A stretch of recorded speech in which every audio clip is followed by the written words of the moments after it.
शुभ सकाळ मंडळी। आज ना गोड खायची खूप अशी इच्छा झाली, तर चला मी आंब्याचा शिरा बनवते झटपट। चला दाखवते।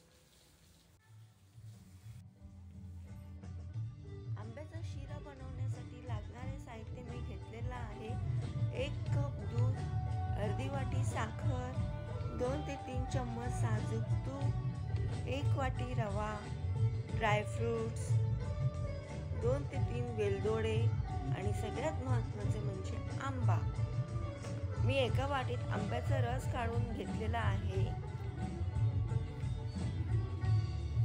सर्वप्रथम मी एक पातेलं गॅसवर चढवले, त्यात 3 चम्मच साजूक तूप टाकून गरम होऊ दिले।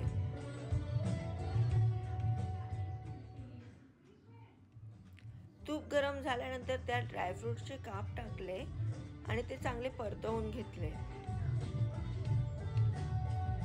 त्यानंतर मी 1 वाटी रवा टाकते आणि बरं का, गॅस स्लो ठेवायचा आहे। स्लो गॅसवरच आपल्याला रवा भाजायचा आहे, चांगला खरपूस रंग येईपर्यंत। बघा, रव्याचा कलर चेंज झालेला आहे, छान खरपूस।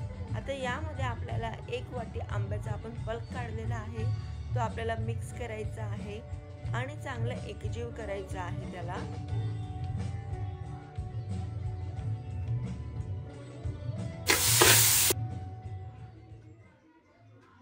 बघा कसं शिऱ्याचा रंग चेंज झालेला आहे, पिवळा धम्मक दिसतोय। आता त्यामध्ये आपण अर्धी वाटी साखर टाकायची आहे आणि त्याला चांगलं मिक्स करायचं आहे। आणि या सगळ्या प्रोसिजरमध्ये गॅस बारीकच ठेवायचा आहे, स्लो फ्लेमवरच करायचा आहे। आणि यानंतर आपल्याला टाकायचे 1 कप दूध, मिक्स करायचे आणि थोडी वेलची पूड टाकायची आपल्याला त्यामध्ये। आणि परत मिक्स करून आपल्याला 2 ते 3 मिनिटांसाठी झाकण ठेवून वाफेवर शिजवायचे।